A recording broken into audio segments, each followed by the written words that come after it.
I'll be teaching you chemistry. My name is Priyank Jain and I'll be taking complete chemistry part of yours. Now we'll be starting with our first chapter of physical chemistry, that is mole concept. It is also named as some basic concepts of chemistry. जैसा कि आप लोगों ने 9th में पढ़ा है, एक chapter था हमारा मोल, हमने फर्स्ट टाइम 9th में पढ़ा था, जिसमें हमने एटम्स निकाले थे, मॉलिक्यूल्स निकाले थे, मैटर के बारे में पढ़ा था. अब उसका हम काफ़ी डेप्थ में लेवल पढ़ेंगे. एक बहुत ज़्यादा इंपॉर्टेंट चैप्टर है. इंपॉर्टेंट क्यों है? क्योंकि कम से कम 8 से 10 ऐसे चैप्टर्स है जिसमें ये चीज़ यूज आती है. ठीक है, स्टार्ट करते हैं हम यहाँ से.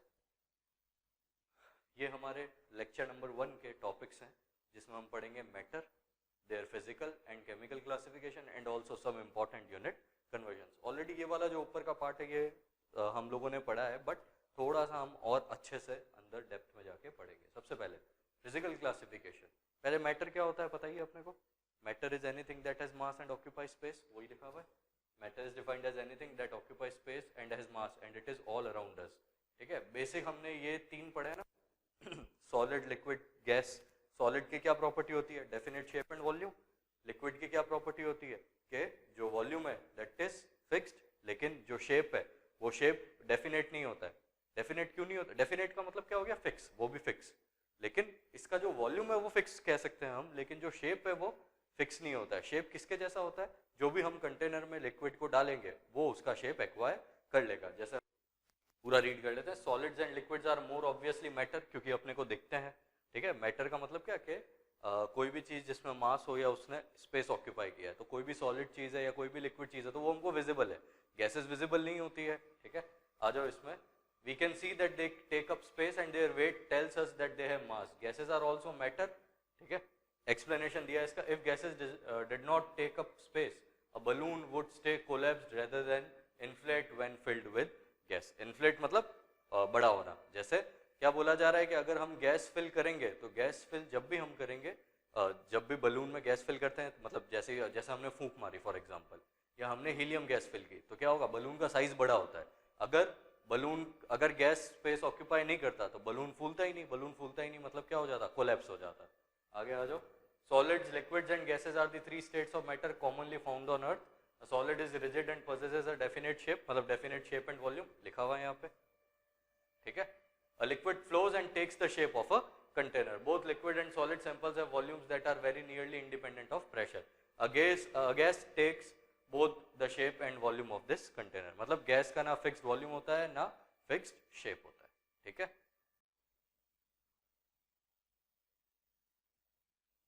अब ये तो हमने जो 3 स्टेट्स ऑफ मैटर थी वो पढ़ ली. अब तुम लोगों को पहले भी तुमने 10th में भी सुना होगा कि 2 और स्टेट्स ऑफ मैटर होती है. एक होता है प्लाज्मा, एक होता है BEC, बोस-आइंस्टाइन कंडेंसेट. आ जाओ यहाँ पे. This is an example of plasma. देखो, अ 4th state of matter plasma occurs naturally in the interiors of stars. ये उसके बारे में इंफॉर्मेशन इंपॉर्टेंट नहीं है. Plasma is a gaseous state of matter that contains appreciable number of electrically charged particles. ठीक है, electrically charged particles होंगे. The presence of these charged particles imparts unique properties to plasmas that justify their classification as a state of matter distinct from gases. मतलब gases जैसी property नहीं है, इसीलिए चौथा state है. In addition to stars, plasmas are found in some other high temperature environments. ठीक है, चलेगा. मैंने इसका यूज दिया हुआ है यहाँ पे कि प्लाज्मा टॉर्च. बेसिकली अगर मैं एक्सप्लेन करूं तो प्लाज्मा कुछ नहीं है. Plasma is a super heated gas. Gas से भी ज्यादा टेम्परेचर वाली अगर कोई चीज है तो वो क्या होती है? प्लाज्मा. इसके बाद हम आगे आ जाते हैं. Such as lightning strikes, certain television screens and specialised analytical instruments used to detect trace amounts of metals. ये चौथा स्टेट हो गया. 5th state is BEC. Bose-Einstein condensate is the 5th state of matter which is typically formed when a gas of bosons. Bosons क्या होता है? दिया हुआ है अभी आगे. Bosons के अंदर मतलब ऐसी प्रॉपर्टीज आती है जो एक स्टैटिस्टिक ग्राफ था जो बोस और आइंस्टाइन ने दिया था, जो भी गैसेस उसको फॉलो करता है, जो भी पार्टिकल्स उस स्टैटिस्टिक के फिगर को या ग्राफ को फॉलो करते हैं, वो सबको बोसॉन्स बोला जाता है. ठीक है. When a gas of bosons at low densities is cooled to temperatures very close to absolute zero. Basically अगर मैं बोलूं, नाम में देखो इसके कंडेंसेट है, तो इसको हम बोल सकते हैं this is super cooled solid. ठीक है, मतलब 5 स्टेट्स ऑफ मैटर हो गई. ऑर्डर क्या याद रखोगे? पहला सुपर कूल्ड सॉलिड, फिर सॉलिड, फिर लिक्विड, फिर गैस और फाइनली फिर आ जाएगा super heated gas. Super heated gas का मतलब क्या हो गया? प्लाज्मा। इस ऑर्डर में क्यों लिखा है मैंने? क्योंकि जब मैं यहां से यहां जा रहा हूं तो पार्टिकल का टेम्परेचर क्या हो रहा है? बढ़ रहा है ना। सुपर कूल्ड सॉलिड का टेम्परेचर सबसे कम होगा, सॉलिड का सुपर कूल्ड सॉलिड से ज्यादा होगा। अपने को पता है कि लिक्विड का टेम्परेचर सॉलिड से ज्यादा होता है, सॉलिड को मेल्ट करने पे लिक्विड बनता है। लिक्विड का टेम्परेचर सॉलिड से ज्यादा, गैस का लिक्विड से, और सुपर हीटेड गैस का सबसे ज्यादा। इस ऑर्डर में याद रखो, कभी प्रॉब्लम नहीं आएगा। कुछ एग्जांपल दिए हुए हैं इसके, helium, super conductors and super fluids. Super conductors का मतलब जिनका रेजिस्टेंस क्या हो? Approximately zero. ठीक है, ये सब नोट्स आपको बनाने हैं, इसीलिए मैं शॉर्ट में लिख रहा हूँ, ये आपको नोट्स में प्रॉपर्ली कंप्लीट वर्ड लिखना है। रेजिस्टेंस अप्रोक्सीमेटली क्या हो? जीरो, मतलब इनफाइनाइट कंडक्टिविटी अगर हो तो। सुपर फ्लूइड का मतलब क्या?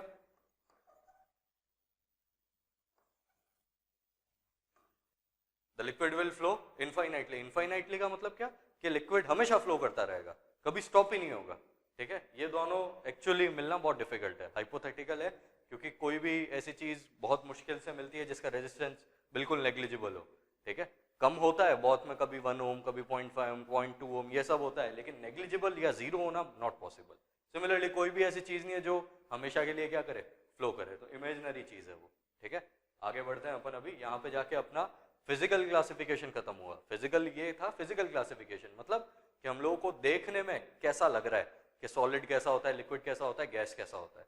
अब हम मूव करेंगे कहाँ पे? Towards chemical classification. नाम से पता पड़ता है केमिकल क्लासिफिकेशन का मतलब क्या होगा कि केमिस्ट्री में किस तरीके से डिवाइडेड है। तो इसमें आगे जाते हैं हम। उससे पहले कुछ इंपॉर्टेंट चीज, एटम्स एंड मॉलिक्यूल्स। अगेन मेरे को बताने की जरूरत नहीं है क्या होता है atom. Atom is the smallest entity, या मैं बोलूं the indivisible part of matter. यही बोलते थे ना हम लोग, इनडिविजिबल पार्टिकल या इनडिविजिबल पार्ट ऑफ मैटर को एटम बोलते हैं। एटम वो चीज, छोटी से छोटी चीज है जिसको हम वापस डिवाइड नहीं कर सकते। ठीक है, एटम इज इनडिविजिबल। मॉलिक्यूल क्या होता है? जब भी दो या दो से ज्यादा एटम्स मिलके, जिनके बीच में क्या हो? केमिकल बॉन्ड्स हो या कोई भी बॉन्ड हो, तो उनकी वजह से जो बनता है, जो हमने बॉन्डिंग में चैप्टर पढ़ा है, एक बॉन्डिंग चैप्टर पढ़ा है हमने, तो बॉन्डिंग किसके बीच में होती है? एटम्स के बीच में। तो जब एटम्स बॉन्ड बनाते हैं तो आपस में मिलके क्या बना के दे देंगे? वो मॉलिक्यूल। ठीक है, आ जाओ इसमें। An atom is the smallest indivisible particle of an element that has the properties of that element and can enter into a chemical combination. एक नया वर्ड पता पड़ा। अच्छा, प्रॉब्लम क्या है कि हम लोग एलिमेंट, कंपाउंड, एटम, मॉलिक्यूल बोलते रहते हैं, बट एक्चुअल में डेप्थ में हम लोगों को नहीं पता है कि एक्चुअल मीनिंग क्या है सारे वर्ड्स का। तो इसीलिए पहले हम एटम मॉलिक्यूल पढ़ेंगे, बाद में दो और नए वर्ड्स आएंगे, उनको हम क्लासिफिकेशन में पढ़ेंगे। ठीक है, अभी भूल जाओ एलिमेंट क्या है, अभी आगे बढ़ते हैं। तो ऐसा है कि इंडिविजिबल पार्टिकल है और उसके अंदर वही प्रॉपर्टीज होती है जिस एलिमेंट से वो बना होता है। देखते हैं अभी आगे। मॉलिक्यूल कंसिस्ट ऑफ 2 और मोर atoms joined by strong forces called chemical bonds. Chemical bonds पढ़े थे ना अपन ने, कोवेलेंट, आयनिक, अभी हम कोऑर्डिनेट भी पढ़ेंगे और भी बहुत सारे बॉन्ड्स पढ़ेंगे। ये कुछ एग्जांपल्स हैं। इसमें जहां पे भी व्हाइट कलर है वो हाइड्रोजन एटम को डिस्प्ले कर रहा है, जो भी रेड कलर है वो ऑक्सीजन को कर रहा है, जो ग्रीन कलर है वो सल्फर को कर रहा है, जो ब्लैक है वो कार्बन को कर रहा है। तो ये कुछ एग्जांपल्स दिए हैं मॉलिक्यूल्स के। जैसे ये क्या है? H2, तो ये देखो एक हाइड्रोजन है यहाँ पे और एक हाइड्रोजन यहाँ पे भी है। ये तीनों एंगल्स पे बना के दिए हुए, अलग अलग ओरिएंटेशंस है बट एक ही बात है। सिमिलरली O2, O किस में था? रेड में। ये देखो O और O। फॉस्फोरस, हाँ ये रह गया P4। ठीक है, ये सैंडी कलर में दिया हुआ है। P4 एग्जिस्ट करता है, कितने एटम्स दिख रहे हैं? 4। ये तुम देखोगे अगर तुमने पढ़ा हो, सल्फर के 2 एलोट्रोप्स थे, रोम्बिक और मोनोक्लिनिक। इसमें क्या था? क्राउन शेप होता था ना, वही क्राउन शेप है ये सल्फर का, S8। ठीक है, ये वाटर, वाटर में क्या हो गया? H2O, तो मतलब एक ऑक्सीजन आ जाएगा बीच में, मतलब एक रेड बीच में आ जाएगा, उसके साइड में 2 व्हाइट आ जाएंगे। सिमिलरली CO2 में C बीच में आ जाएगा, मतलब एक ब्लैक बीच में आ जाएगा और साइड में 2 रेड आ जाएंगे। ये बहुत फेमस कंपाउंड है ग्लूकोज। ठीक है, ग्लूकोज में क्या होता है? फॉर्मूला पता ही है तुमको, 6C6H12O6। देखो 6 कार्बन बीच में बने हुए और साइड में क्या है? H12O6 को मैं इस तरीके से लिख सकता हूँ ना, C6H2O6, है ना? ग्लूकोज C6H2O6, मतलब मैं बोल सकता हूँ ना जितने कार्बन एटम्स है सब पे एक एक H2O मॉलिक्यूल जुड़ा हुआ है, वही देखो यहाँ पे दिया हुआ है। ठीक है, बाकी डिटेल में हम स्ट्रक्चर इसका बाद में पढ़ेंगे। नेक्स्ट टॉपिक पे चलते हैं अपन। अब आता है केमिकल क्लासिफिकेशन ऑफ मैटर। एक बहुत इंपॉर्टेंट फ्लो चार्ट आने वाला है, उसको समझने का ट्राई करना। इसके अंदर तुम देखोगे ढंग से तो बेसिकली देयर आर 2 टाइप्स। ठीक है, मैटर के अंदर कितने टाइप्स है? 2 टाइप्स, एक होता है मिक्सचर, एक होता है प्योर सब्सटेंस। नाम से पता पड़ता है, मिक्सचर मतलब कोई 2-3 चीजों को मिक्स करके बना हुआ, और प्योर सब्सटेंस का मतलब क्या? ओरिजिनल स्टेट में होगा, ठीक है। वो फर्दर 2 पार्ट्स में डिवाइड होंगे। प्योर सब्सटेंस में 2 नए वर्ड जो अभी मैंने लास्ट स्लाइड में बताए थे, एलिमेंट एंड कंपाउंड, वो आ जाएंगे। मिक्सचर में 2 टाइप्स आ जाएंगे, एक होगा होमोजीनियस, एक होगा हेट्रोजीनियस। ये भी हमने पहले ही पढ़ा हुआ है। आ जाओ इसके अंदर। तो ये फ्लो चार्ट बहुत इंपॉर्टेंट है, क्यों? क्योंकि इसके अंदर ये कुछ कुछ चीजें लिखी हुई है, कैसे क्लासिफाई करें, हम किसको बोलेंगे मिक्सचर, किसको बोलेंगे प्योर सब्सटेंस। तो उसके लिए एक लाइन दी हुई है, does it have constant properties and composition? If the answer is yes, then it is a pure substance, and if the answer is no, then it is a mixture. अगर कोई ऐसा particle जिसके अंदर जो properties है, properties क्या होती है ये हम बाद में देखेंगे, फिजिकल केमिकल प्रॉपर्टीज होती है, और जो कंपोजिशन है, कंपोजिशन का मतलब क्या होता है? फॉर्मूला बेसिकली, कि जैसे H2O है तो उसमें उसका कंपोजिशन क्या है कि 2 हाइड्रोजन है, 1 ऑक्सीजन है। तो कंपोजिशन और प्रॉपर्टीज अगर कांस्टेंट है, मतलब फिक्स्ड है, ठीक है, तो उसको क्या बोला जाएगा? Pure substance. और अगर फिक्स्ड नहीं है तो उसको क्या बोला जाएगा? मिक्सचर, ठीक है। आगे आते हैं फिर, can it be simplified chemically? Chemically simplified का मतलब क्या?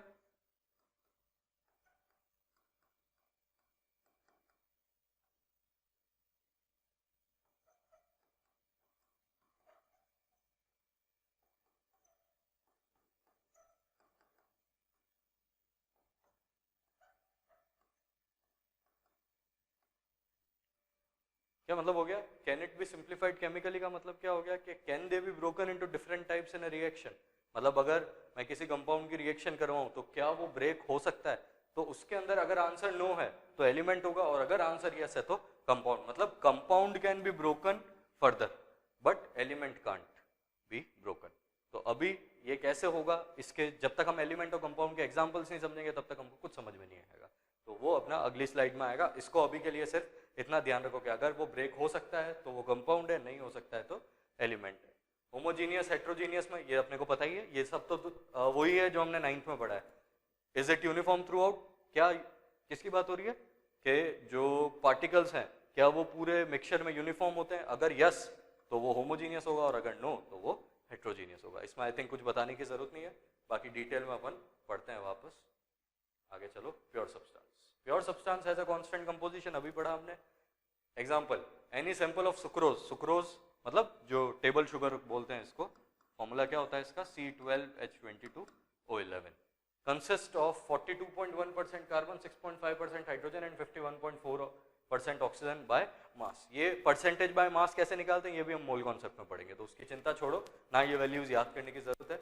अब इसमें क्या बोला जा रहा है? Any sample of sucrose also has the same physical properties such as melting point, color and sweetness regardless of the source from which it is isolated। क्या मतलब हो गया कि मैं शुगर का भले प्योर फॉर्म लूं या मैं शुगर को कोई भी जगह से खरीदूं, वो शुगर का कंपोजिशन हमेशा यही होगा, क्योंकि शुगर का फॉर्मूला हमेशा C12H22O11 होगा।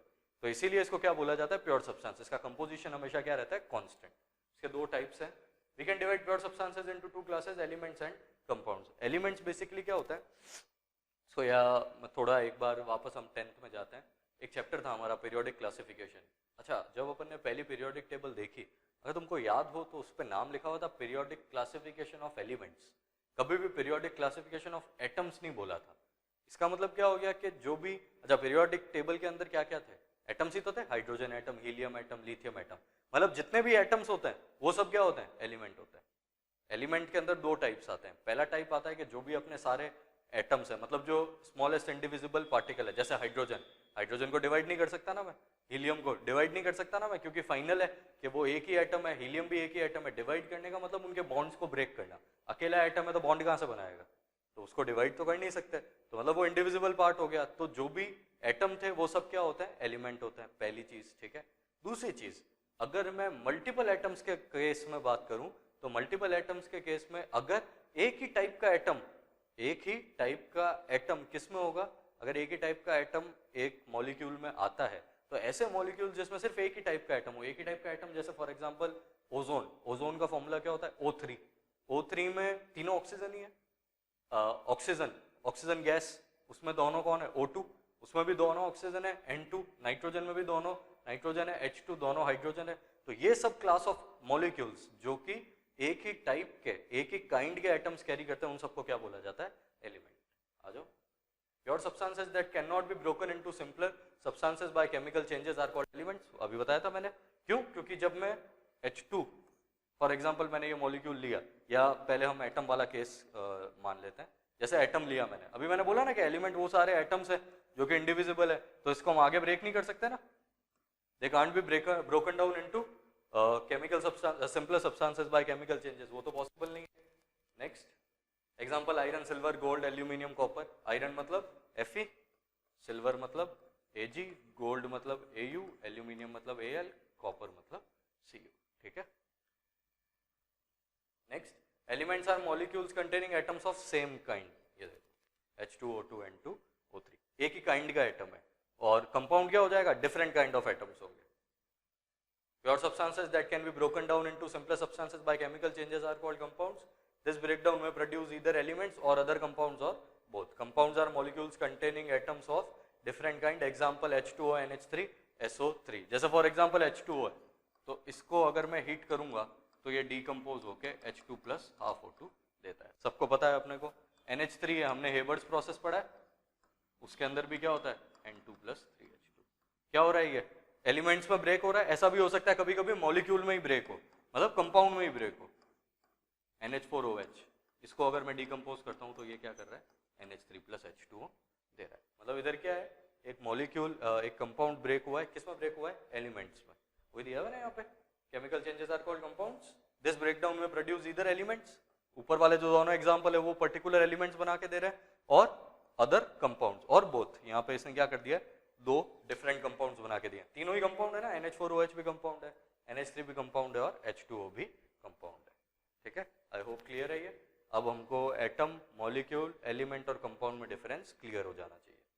आगे बढ़ते हैं। मिक्सचर्स। मिक्सचर्स के अंदर भी क्या आ जाएंगे? दो टाइप्स आ जाएंगे। मिक्सचर के अंदर दो टाइप्स कौन से होंगे? Homogeneous, heterogeneous. Mixture is composed of 2 or more types of matter that can be present in varying amounts and can be separated by physical changes. बहुत सारे मेथड्स होते हैं, जैसे इवेपोरेशन है, फिल्टरेशन है। इन सबसे हम क्या कर सकते हैं कि उसके अंदर, मिक्सचर के अंदर जो भी इंडिविजुअल सब्सटेंसेस है उनको हम अलग कर सकते हैं। ठीक है। 2 types of mixture, homogeneous and heterogeneous. Homogeneous पढ़ने से पहले थोड़ा सा अपने को वापस अगेन वही चीज़ में जाना पड़ेगा। 10th में 9th-10th की जो केमिस्ट्री हमने पढ़ी है आज तक, उसमें हमने पढ़ा था होमोजीनियस और हेट्रोजीनियस में डिफरेंस। होमो का मतलब, होमो वर्ड का मीनिंग क्या होता है? सेम। ठीक है। और हेट्रो का मतलब क्या होता है? डिफरेंट। सेम का मतलब क्या हो गया कि जब मैं दो सब्सटेंसेस को मिक्स करता हूँ, तो मिक्सचर में अगर वो इस तरीके से मिक्स हो जाए कि उनका जो कंपोजिशन हो वो through out the mixture same हो, या मैं कहूँ कि थ्रू आउट द मिक्सचर क्या हो? यूनिफॉर्म हो। मतलब जैसे मैंने दो चीज़ें मिक्स की, जैसे फॉर एग्जांपल एक कोई भी हम सॉफ्ट ड्रिंक लेते हैं, सॉफ्ट ड्रिंक में हमने क्या मिक्स किया है? जैसे हमने क्या मिक्स किया? पानी होता है उसके अंदर, ठीक है, लिक्विड होगा, जो फ्रूट है वो होगा, जो प्रिजर्वेटिव्स हैं वो होंगे, या इलेक्ट्रोलाइट्स हैं जो आयंस वगैरह होंगे। तो जब वो एक बार मिक्स हो गया तो वो सॉफ्ट ड्रिंक में मैं उन सब्सटेंसेस को जिनसे वो मिक्सचर बना है उनको अलग नहीं कर सकता। ठीक है। इस टाइप के मिक्सचर को क्या बोलते हैं? होमोजीनियस। एक डायग्राम के थ्रू हम समझने का ट्राई करेंगे। ये एग्जांपल है, जैसे ये सॉफ्ट ड्रिंक है, इसमें ये पार्ट बता रहा है कि इसके अंदर मैं इसको इतने पार्ट को अगर व्यू करूं बड़े लेवल पे, तो बड़े लेवल पे जब मैं व्यू करूंगा तो इसमें थ्रू आउट क्या कलर सेम है। मतलब मैं नहीं बता सकता कि इसके अंदर वाटर कहाँ पे है, या वो फ्रूट जो डाला था वो कहाँ पे है, या शुगर कहाँ पे है। आ जाओ इसके अंदर। Homogeneous mixture also called a solution exhibits a uniform composition and appears visually the same throughout. An example of a solution is a sports drink consisting of water, sugar, coloring, flavoring and electrolytes mixed together uniformly. Each drop of a sports drink tastes the same because each drop contains the same amounts of water, sugar and other components. Note that the composition of a sports drink can vary. It could be made with somewhat more or less sugar, flavoring or other components and still be a sports drink. अगर और कुछ examples दिए हुए हैं, जैसे air is a mixture of gases, पर उन gases को हम अलग नहीं कर सकते। फिर मैपल सिरप, मैपल एक वुड होता है, ठीक है, मैपल ट्री से बना हुआ वो वुड होता है, उसके सिरप, उसको भी हम अलग नहीं कर सकते। गैसोलीन का मतलब petrol, petrol is a mixture of various hydrocarbons, ठीक है, कार्बन हाइड्रोकार्बन्स पड़े ना, मीथेन, ईथेन, ये सारे इनका मिक्सचर है, तो उनको भी हम अलग नहीं कर सकते। And a solution of salt in water, अगर नमक पानी में घुल जाएगा तो उसके बाद हम नमक को भी पानी से अलग मतलब कर सकते हैं फिल्टरेशन वगैरह के थ्रू, बट एक बार अगर मैं सामने से उसको देखूंगा मिक्सचर को, तो मेरे को mixture through out the sample, through out the mixture वो जो कंपोजिशन है वो क्या मिलेगा, हमेशा सेम। लेकिन हेट्रोजीनियस में ऐसा नहीं होता है। बेसिकली हेट्रोजीनियस में वो एग्जांपल्स आ जाएंगे जिनमें डेंसिटी डिफरेंस होता है, ठीक है। A mixture with a composition that varies from point to point is called a heterogeneous mixture. Italian dressing is an example of a heterogeneous mixture क्योंकि उसके अंदर बहुत सारी चीजें होती है, oil, vinegar and herbs. It is not the same from point to point throughout the mixture. One drop may be mostly vinegar, whereas a different drop may be mostly oily or herbs, because the oil and vinegar separate and the herbs settle down. ये होता है, herbs क्या होंगी, settle down कर जाएगी, oil या vinegar, मतलब वो क्या बोला जा रहा है कि जैसे मैंने पहली बार इटालियन ड्रेसिंग ऊपर छिड़की, मतलब कोई भी हम फूड ले रहे हैं तो उसके ऊपर हमने इटालियन ड्रेसिंग जब डाली, तो ऐसा हो सकता है कि एक पहली बार जब मैंने डाली तो उसमें विनेगर का अमाउंट ज़्यादा हो, दूसरी बार जब मैंने डाली तो उसमें ऑयल का अमाउंट ज़्यादा हो। तो वो क्या हो सकता है, हम वहाँ से सेपरेट कर सकते हैं कि विनेगर वाला पार्ट अलग होगा, ऑयल वाला पार्ट अलग होगा। इसके अदर एग्जाम्पल्स देख लो, चॉकलेट चिप कुकीज़, कुछ प्रॉब्लम नहीं है इसमें। जो भी कुकीज़ होती है उसके अंदर जो बिस्किट का पार्ट है और उसके ऊपर जो चॉकलेट की चिप्स हैं, वो दोनों को हम बोल सकते हैं ना अलग अलग दिख रही है ना, चॉकलेट चिप्स अलग दिखती है और जो बिस्किट वाला पार्ट है वो अलग दिखता है। We can see the separate bits of chocolates, nuts and cookie dough and granite. We can see the quartz, mica, feldspar and more, ठीक है। और इसका एक एग्जांपल तुम ले सकते हो, सैंड और ऑयल इन वाटर। जिसका डेंसिटी ज्यादा होगा वो सेटल डाउन कर जाता है, जिसका डेंसिटी कम होगा वो ऊपर आ जाएगा। तो अगर सैंड को मैंने पानी में डाला तब भी हम क्या कर सकते हैं, पानी और सैंड को अलग अलग देख सकते हैं, ठीक है। और ऑयल एंड वाटर का भी सेम केस आ जाएगा। यहाँ पे जाके अपना जो फिजिकल क्लासिफिकेशन और केमिकल क्लासिफिकेशन मैटर का खत्म होता है। अब कुछ इंपॉर्टेंट यूनिट कन्वर्जन्स जो सिर्फ केमिस्ट्री में नहीं सारे सब्जेक्ट्स में हमको हेल्प करेंगे। अब उसके लिए कुछ बेसिक वर्ड्स हैं जो अपने को पता होने चाहिए। जैसे पहला वर्ड मैं लेता हूँ फॉर एग्जांपल सेंटी, दूसरा वर्ड मैं लेता हूँ डेसी, तीसरा वर्ड मैं लेता हूँ डेका। ये तीन वर्ड्स मैं ले रहा हूँ क्योंकि ये हमने कहीं ना कहीं सुना है। जैसे हमने ये सुना है 1 centimetre is equal to 1/100 metres, ठीक है। मतलब सेंटी वर्ड का मतलब क्या होता है, कन्वर्जन क्या है उसका, 1/100। Centi word means what, 1/100। Deca, ये वर्ड हमने कहाँ सुना है, डेकेन, डेकेन में सुना था ना। डेकेन में देखो ये डेका वर्ड आ रहा है। डेकेन का मतलब कितना होता था, ऑर्गेनिक केमिस्ट्री में जब हमने कार्बोनेटेड कंपाउंड्स पढ़ा था 10th में, तो उसमें हमने पढ़ा था ना डेका वर्ड का मतलब कितना होता है, 10 कार्बन। तो कहना ऐसे कि इसका मतलब क्या हो गया, 10 टाइम्स। डेसी डेका एक दूसरे के बिल्कुल ऑपोजिट है, दिस इज 1/10 टाइम्स, ठीक है। पहले तो ये कुछ वर्ड्स पता होने चाहिए। अब मैं आगे जाता हूं और फिर आता है मिली। ये दो वर्ड्स और ये भी हमने पहले पढ़े हुए, मिली और किलो। ये पता है ना मेरे को कि 1 milligram is equal to 1/1000 grams. मतलब मैं लिख सकता हूँ इसको 10⁻³ ग्राम्स। या एक और example, 1 millimetre is equal to 10⁻³ metres. So कहना है ऐसे मिली वर्ड का मतलब क्या, 10⁻³ इसको मैं लिख सकता हूँ ना, और 10⁻²। इसको हम लिख सकते हैं 10⁻1। इसको हम लिख सकते हैं 10⁻1। किलो का मतलब क्या होता है, 10⁻3 के लिखते हैं शॉर्ट में इसको। मिली को स्मॉल m से शो करते हैं, डेका को कैपिटल D से, डेसी को स्मॉल d से, सेंटी को स्मॉल c से, ठीक है। वही क्या है ना हमने यहाँ पे, c स्मॉल है, m स्मॉल है, यहाँ पे भी m क्या है, स्मॉल। अब आगे बढ़ते हैं। अब छोटी छोटी यूनिट्स आएंगी, छोटी यूनिट ज्यादा काम किए अपने। जैसे मैं लेता हूँ नेक्स्ट माइक्रो। माइक्रो का साइन क्या होता है, म्यू। इसका वैल्यू होता है 10⁻⁶, ठीक है। उसके बाद में जाता हूँ नैनो। नैनो का साइन क्या होता है, स्मॉल n। इसका वैल्यू होता है 10⁻⁹,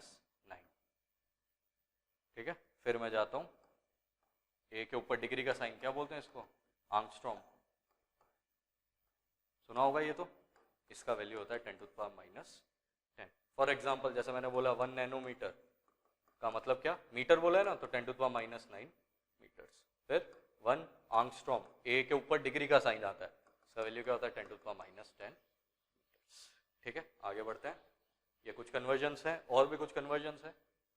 पीको, पीको वर्ड का जो सिंबल है वो है स्मॉल p, और एक होता है फर्मी। और भी होते हैं लेकिन अपने काम के इतने ही है। f, स्मॉल f, इसका कन्वर्जन होता है 10⁻12 और ये होता है 10⁻50। मतलब क्या हो रहा है, ये वैल्यूज कम होती जा रही है, 10 की पावर में नेगेटिव का वैल्यू बढ़ता जा रहा है। उस ऑर्डर में ही अपने को क्या करना है, याद करना है, ठीक है। ये तो हो गया अपना जनरल हो गया। अब कुछ यूनिट कन्वर्जन अगर मैं वॉल्यूम के हिसाब से लूं, वॉल्यूम के यूनिट कन्वर्जन अपने को ध्यान रखना है। Volume 1 litre is equal to 1000 ml होता है और 1 ml is actually equal to 1 cc। 1 ml और 1 cc एक ही बात है। 1 cc का मतलब क्या, 1 सेंटीमीटर क्यूब। ठीक है, अब ये आप लोगों पे छोड़ रहा हूं मैं, प्रूव दिस थिंग। ये कैसे आया, ये आप लोग मेरे को बताएंगे। 1000 लीटर्स, अगर आप ये बता देंगे इसके बाद ये भी आप ही मेरे को बताएंगे। अगर ऊपर वाला आपने बता दिया तो नीचे वाला भी आप आराम से बता दोगे। डी, अभी स्मॉल डी बताया था ना, decimetre cube. 1 decimetre cube is equal to 1 litres. ये आप लोगों पे छोड़ता हूं मैं, या आप लोगों को प्रूव करना है यूजिंग दीज 2 रिलेशंस। ये 2 रिलेशंस मैंने दे दिए हैं, इन दोनों की हेल्प से यूनिट कन्वर्ट करके, या आज का काम है आपका कि आप मेरे को ये दोनों चीजें बताएंगे। और अगर आपको नहीं आता है तो आप मेरे से डाउट के फॉर्म में पूछेंगे। ठीक है, और वॉल्यूम और टेम्परेचर के भी यूनिट्स आते हैं, अभी हम नहीं करते हैं क्योंकि जब हम वॉल्यूम प्रेशर और टेम्परेचर के भी यूनिट्स आते हैं, अभी नहीं करेंगे वो, क्योंकि जब प्रेशर और टेम्परेचर हम क्वेश्चंस में यूज करेंगे तभी हम उनके बारे में पढ़ेंगे। बट ये बेसिक आपको कुछ पता होना चाहिए। ठीक है, यहाँ जाके अपना जो लेक्चर नंबर 1 है दैट इज ओवर। ठीक है, इसके बेसिस पे आपको अभी और थोड़ा सा हम एक पार्ट पढ़ेंगे, उस पार्ट में और इस पार्ट में मिला के आपको फर्स्ट जो अपना पार्ट आएगा वो खत्म हो जाएगा।